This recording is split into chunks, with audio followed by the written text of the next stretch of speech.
Halo guys, pada kali ini saya akan menjelaskan tentang asset identification, asset classification, dan asset standardization. Yang pertama yaitu asset identification.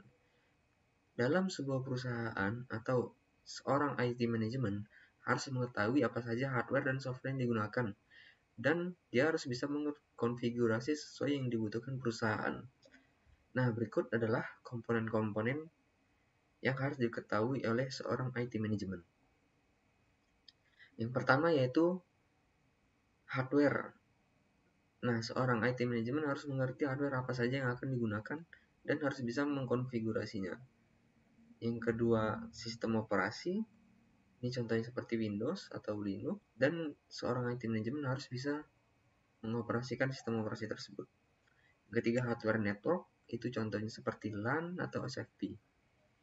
Yang keempat itu network device operating system. Itu adalah sistem operasi pada jaringan, misalnya seperti Windows Server, Linux, Juniper OS, Extreme OS, gitu-gitu. Lalu selanjutnya software.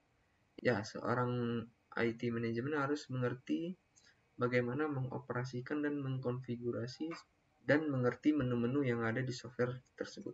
Lalu mengetahui firmware atau menghubung antar software dan hardware yang akan membantu perangkat kita beroperasi dengan baik. Lalu harus mengerti berbagai macam bahasa pemrograman atau komputer. Lalu harus mengerti library atau kumpulan-kumpulan kode yang dapat digunakan pada bahasa pemrograman nanti. Lalu pembahasan selanjutnya yaitu asset classification. Nah, asset classification ini terbagi menjadi 4. Yang pertama, aset identifikasi berdasarkan kategori. Yang pertama itu ada informasi aset. Ya, kita harus mengetahui informasi-informasi apa saja yang pada aset tersebut.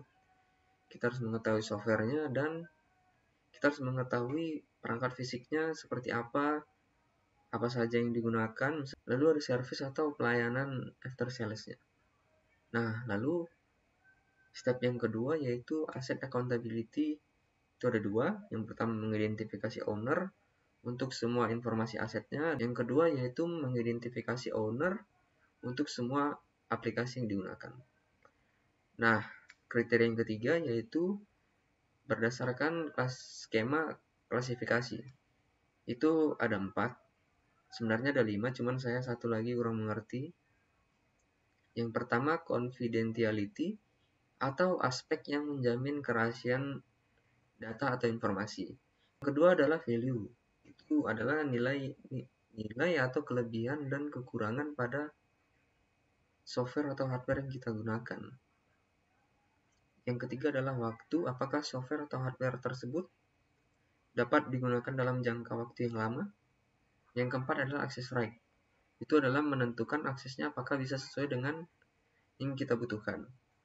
Yang keempat yaitu classification schema implementation. Itu untuk mengetahui dan mengidentifikasi informasi untuk memastikan perlindungan pada server kita apakah sudah tepat atau belum. Pembahasan selanjutnya itu asset standardization. Seorang aset manajemen harus bisa mengatur atau mengetahui life cycle dan inventaris dalam teknologi aset. Contohnya ya hardware dan softwarenya.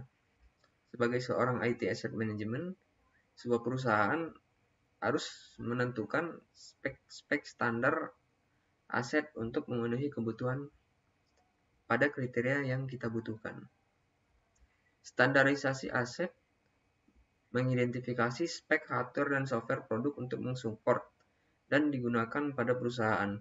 Ketika terjadi failure atau error, maka seorang asset management bisa memperbaiki atau memaintenance pada akses dan security perangkat software tersebut. Jika perusahaan tidak memiliki standarisasi pada pemilihan hardware atau software, maka kita sebagai asset management akan bingung nanti saat mencari hardware penggantinya. Demikian itu saja yang dapat saya sampaikan. Terima kasih.